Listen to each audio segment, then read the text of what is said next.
За энэ нөгөө Монгол руу гаргаж байгаа машин юм байна тий. Харин тийм байна. Энд ч одоо юу метрийн өндөртөө юм шүү дугуун. Тэгээ нөгөө Монголын уул уурхад маш их ашиглагддаг. Дээрээс нь одоо манай одоо юу гэдгийг эдийн засагт оруулж байгаа хувь нэмэр нь хамгийн өндөр машин чинь юм биш үү гэж ойлголоо. Нөгөө 200 тонноос их хэмжээгээр бас энэ хүчин чадалтай гэдээс үнэхээр аргагүй мэн. Ягаад ч одоо харалтаа би энэ одоо надтай ч зөө. Дээрээс нь одоо кабин мабин зам гарахын тулд гараад үз. За тэгээ гараад үзье. Миний бодлоор бол одоо юу гэдгийг ачаа тээвэр, зам тээвэр уулуурхаад явж байгаа нөгөө хүмүүсийн чинь хоёр дахь гэр нь бол яах аргагүй одоо энэ машин нь байдаг шүү дээ тий. Тэгээ энэ машин одоо яг үнэхээр би анх удаага сууж үзэж байна. Тэгээ маш тухтай юм байна. Ахаа дээрээс нь энэ хой талдаа бүр ингээ хүн сууж амарч болох ортой юм байна. Маш том зайтай. Ялангуяа нэг уулуурхай ажилчид чинь бараг л одоо замдаа одоо 7 хонлоо, 10 хонлоо гэж машиндаа хоолоо хийж идэл, машиндаа бараг л амьдраад идэг штэ тий. Тэгэхээр энэ нөхцөл боломжийн нэрээс бүрдүүлээд өгсөн юм байна. Энэ бол тий тав тухтай.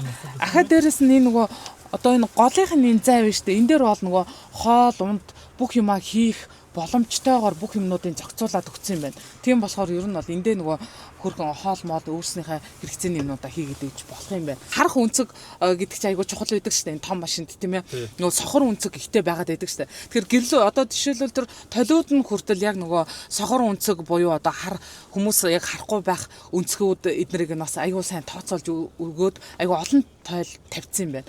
Анх удаа үзэж байгаа болохоор бас айгүй гой санагдчихэв. Тав тухтай ч юм байна.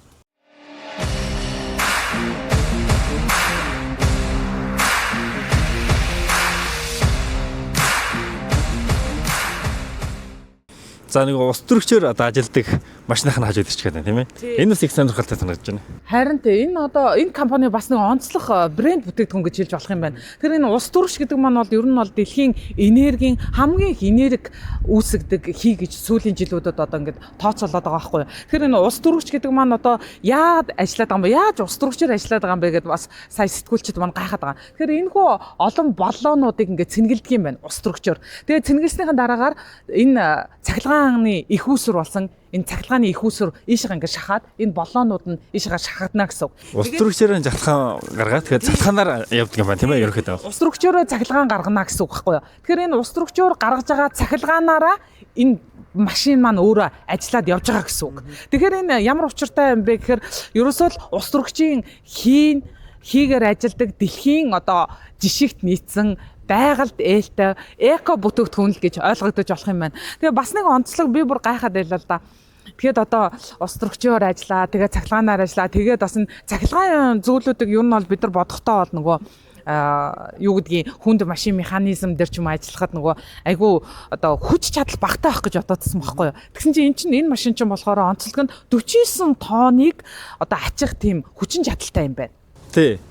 Бас нэг сонирхолтой нь одоо энэ ингээд одоо 8 байна тийм ээ 8 энийг нэг дүүрэхэд 2000 юан одоо зарцуулдаг юм байна тийм ээ. Тийм байна. Тэр ч одоо сая төгрөг гэсэн үг шүү. Тийм. Тэгээд одоо 300 км аялдаг гэсэн үү тийм ээ. Километр аялдаг гэсэн. Одоо том машиндаа авчвал энэ бас өндөө үнэтэд орохгүй юм байна. Зүгээр бид нар ингэж бодоход бас үнэтэй санагдаж байгаа юм шиг тийм ээ. Одоо ч нөгөө нэг дэлхийн нийт чи угаасаа л эко байх, байгаль одоо байгаль ээлтэй байх гэдэг одоо ямар нэг юм зүйлүүдийг дандаа сонгоод байгаа шүү дээ тийм ээ. Тэгэхээр энэнд болохоор нийцж байгаа зүйл чинь болохоор энэ компани бас үйлдвэрлэж байгаа энэ эцсийн бүтээгдэхүүн болоод гарсан улс төрөгчийн хийгээр ажилладаг машин юм а гэдгийг бас энэ удаагийнхаа дугаараар бас онцлон та бүхэндээ хүргэж